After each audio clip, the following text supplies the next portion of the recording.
Hello everyone, I'm here at Headstock Distribution, the home of Ibanez, and I'm here with Paul from the studio round. Howdy doody.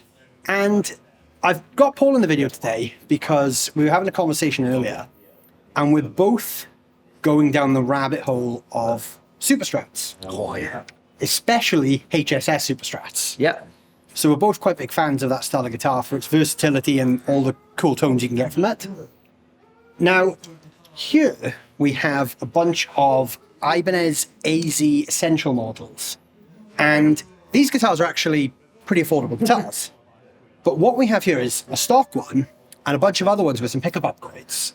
And I always think this is quite an interesting concept of how far can you push a guitar with different upgrades. Yeah. Is that something you've ever done? Have you taken like a basic guitar and pushed it to the limits? Not really basic guitar. I mean, I tend to be quite sort of fussy about pickups. And the thing that I always find about Superstrats is, until recently, and I've never found one that sounds as good as a Strat. And I've never found one that sounds as good as a Les Paul, because that's basically what we're trying to do here, isn't it? Yeah, it's the best of both worlds. Yeah. Yeah. And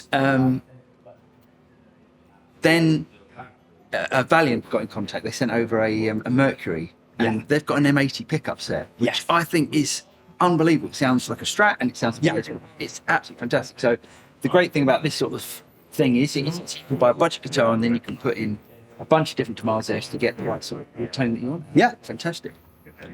So what we're going to do is we're going to play through a couple of different sounds with each of the guitars and just see, what impact the pickup changes really have on these Superstrats. Awesome. So I think we're going to start with this one. This is the stock AZES 40. So all of these should be hopefully in tune.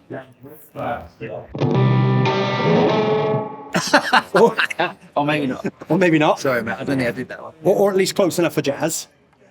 So let's fast forward through the tuning stage because you don't need to watch that.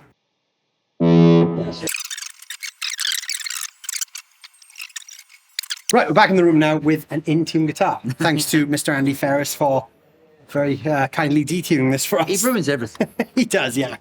So, obviously, these are 5 pickup position guitars with an alter switch. There's hundreds of different tones.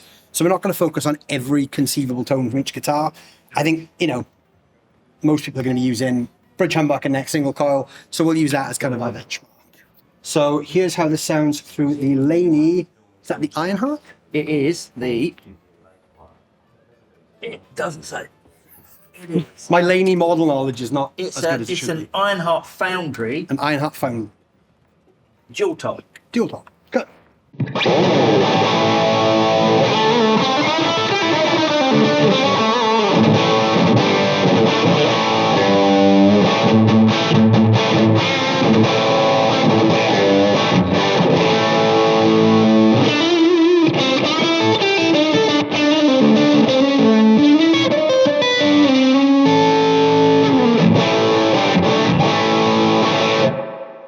You were playing this guitar earlier, Yes. and I was really, really, really impressed with the bridge pickup on that. Yeah, it's a really good. Yeah. Do you want to give that a go? Yeah, It's a yeah, great yeah. sounding guitar. Yeah.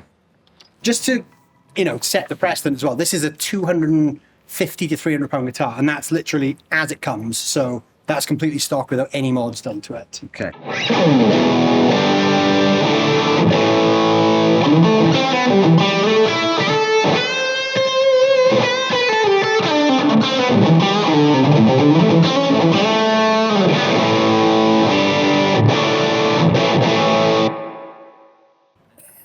Cracking.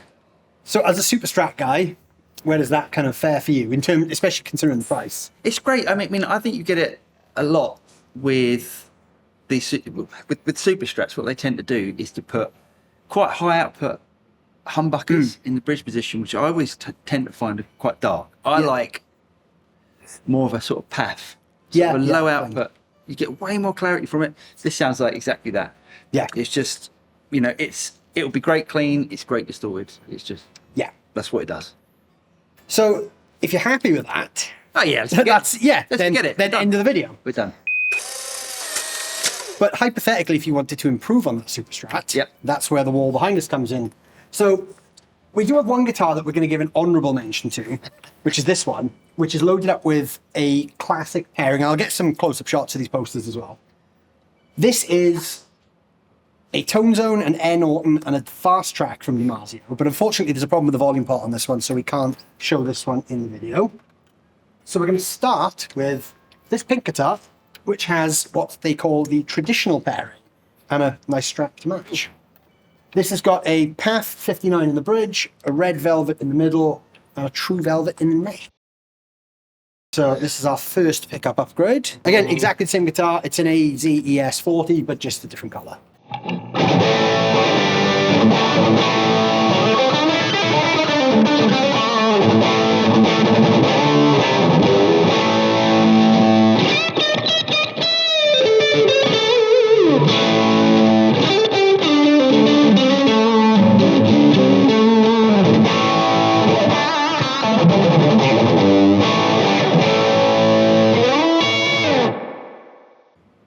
Okay, so instantly what we were saying about the Path thing, that's more my kind of humbucker sound. Yeah. It's a bit brighter, there's a bit more snap to it. Yeah. First impressions, that's a really nice upgrade. Yeah. It sounded awesome. So for me, I can end the video there because I actually really like it. I think we've pretty much got the same sort of Yeah, taste. I think so. I think.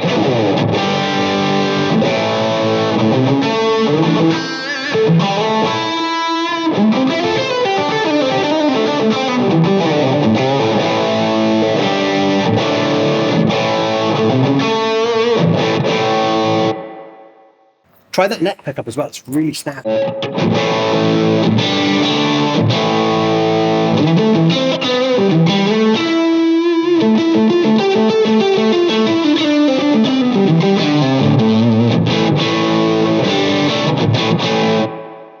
So what would a setup like this, if you were going to buy the guitar, which you said the guitar was about 250? Yeah, 250, About 250. What would it cost you to upgrade the pickups like this? I guess for a full set, you'd probably be looking at about 300.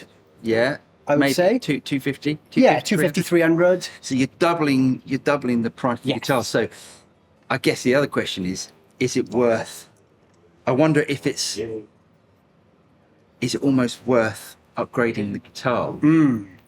That leads to like another interesting question, which would be also an interesting video, is how would an upgraded AZ Essential, Yeah. like this, which would have a total price of about 500, Yeah. fare against the new AZ Standard, Yeah. which is 500 off the block? Yeah. There's another question to debate in the comments. But I like that pickup set. That's a very nice pickup set. It's awesome. Yeah, love that. Love that. So the next set's going to have a lot of work to do, which is the heavy pairing. This is a Super Distortion in the bridge, Pro Track in the neck, and Cruiser in the middle. And a lovely black guitar.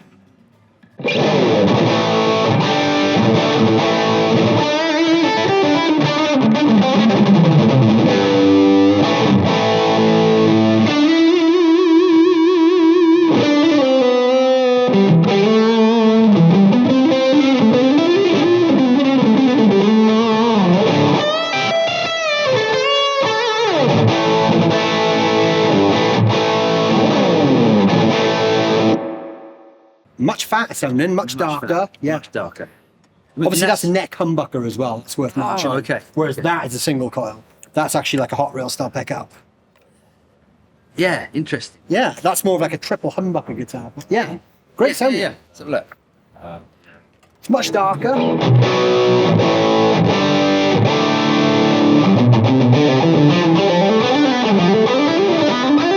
Oh fuck! Can I do that again?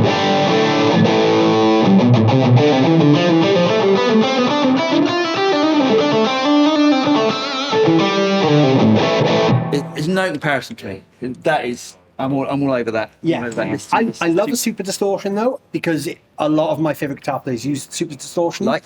Adrian Smith from Iron Maiden doing that. Ah, awesome. But for me though, I do prefer the feel of playing like a slightly spikier humbucker, like Path. That kind of fits my playing style a bit better, I think. So this is, I'm guessing this is a Super Distortion. It's a, Yes, it's Super a- Distortion. So, Yeah. so this is like the Seymour Duncan JB. Yeah, yeah, Okay. yeah. It's sort of like a overwound Yeah, kind of okay. like Yeah. lots of mid-range, lots of kind of everything. And the last one is what they call the signature pairing. This is a Utopia in the bridge, which is from the Ibanez Pia. The sax track in the neck, which is obviously Satriani, and the notorious mid single, which we think is the Larry Vasily, but it's not fully sure.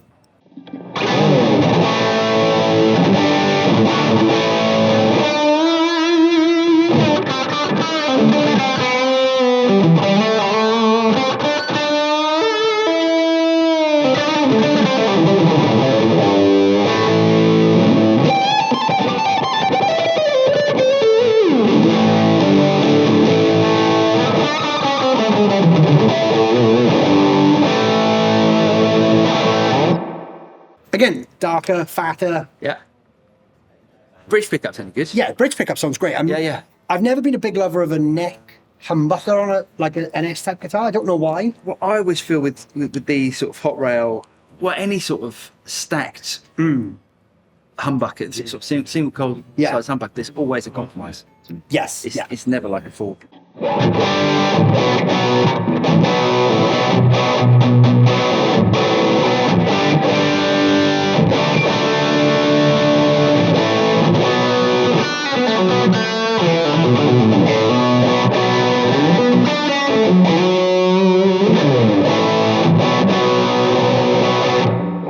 Sounds great though, but still, for me, it's still a bit too dark. Yeah, absolutely.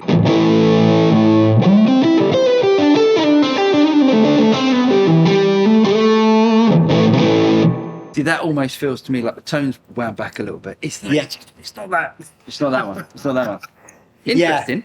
I think that's quite an interesting discovery though, isn't it? That we're both very similar in terms of what we like. Yeah. And it's definitely kind of a Superstrat style guitar that leans a bit more on the vintage sound. Yeah. Rather than the super saturated, highly compressed sound.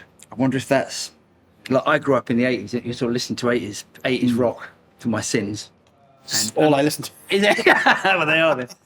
Yeah, and it is you know, that PAF sound is just such a classic. It's got so much more clarity than anything else. I mean, I guess if you're using like a model or something, or you're a very sort of high gain player. Yeah, then, makes more sense. Yeah. It does make but no, for me it's PAF all the way. Yeah, same. I'm the guy who unironically walks around wearing a Rat t-shirt, so oh my god, that's where I am. And anyone who watches my videos knows that. He's a brother from another mother. I don't hide my love of the 80s. If I had my way, there'd be a chorus pedal in front of the amp as well. There we go. There we go. But yeah, I mean, it's a cool concept, isn't it? Like you can take an affordable guitar like this and, you know, get three very different sounding guitars just by switching the pickups. Yeah. So I think it's safe to say overall favourite. Yeah. But would you buy a guitar for 250 quid and then spend 250 quid on pickups? No, there's the other question. What do you guys think? Let us know the answer to that one down below in the comments. Because that is a big debate, you know, if you're going to... And I think really the answer to that is it depends on how you feel about the guitar. Yeah. Because the other thing is, I actually found that the pickups are different on each of these guitars, obviously, but the guitars feel different as well. Yeah. And I actually thought the pink one felt the best. But so that might be swaying our decision a little bit. But is that because it does feel better? Yeah. And we genuinely like the guitar, or are we being tricked into thinking that because we like the sound of it? Yeah, that's the other question. I guess if all the guitars are set up exactly the same. Yeah. And they're all the same guitar. Yeah. So that's also a factor. But yeah, I think it's interesting because I think if you have a guitar, you know, like that, for instance, and you love the guitar, then the upgrade's absolutely worth it. Mm. But if you don't like the guitar, sometimes it's not worth justifying spending that money to try and like it. Then you might be better off spending your money on actually just buying that guitar. Yeah. What would be interesting is another video shooting out that against the new AZ standard. So maybe that one will get made today as well. Maybe. There you go. But yeah, thank you very much for being in the video. Pleasure, mate. Thanks for having us. If you want to check out Paul's channel, there's some links down below in the description. And obviously you can check out some links for these guitars. And, you know, let us know what you think about the idea of what we talked about today. Is it worth upgrading a cheap guitar to make it better? And let us know how you feel about that as well. Thanks, guys. See you soon.